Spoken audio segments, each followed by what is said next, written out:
കിട്ടിയ അടിസ്ഥാനത്തിലാണ് ഇന്നലെ രാത്രി ഇവിടുന്ന് ഡിവിഷനിലെ കൗൺസിലർ അടക്കം ആളുകൾ വിളിച്ചിരുന്നു. ഇവിടെ ഇങ്ങനെ മോശമായ ദുർഗന്ധം വമിക്കുന്ന ഒരു സാഹചര്യം ഉണ്ടെന്ന് പറഞ്ഞ് വിളിച്ചിരുന്നു. അത് വന്ന പരിശോധനയിൽ ഇവരുടെ മലിനജലം ഇവിടെ തൊട്ടടുത്തുള്ള തോടിലേക്കാണ് ഒഴുകുന്നത്. അതുമായി ബന്ധപ്പെട്ട് നമ്മൾ കോർപ്പറേഷൻ നേരത്തെ നോട്ടീസ് നൽകിയിട്ടുള്ളതും ഫൈനും അടപ്പിച്ചിട്ടുള്ളതാണ്.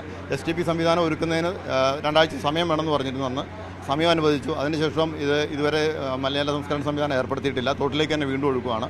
ഇവിടെ ഒരേ തവണ പരിശോധനയ്ക്ക് വരുമ്പോഴും പുതിയ മാനേജർമാരാണ് ഇവിടെ ഉള്ളത്. അവർക്കാർക്ക് യാതൊരു ഉത്തരവാദിത്തമുള്ളതായിട്ട് കാണാൻ പറ്റിയിട്ടില്ല. അതുപോലെ ഇവരുടെ ഓണർ ആരാണെന്ന് വെച്ചാൽ അവരെ പറ്റി അറിവില്ല.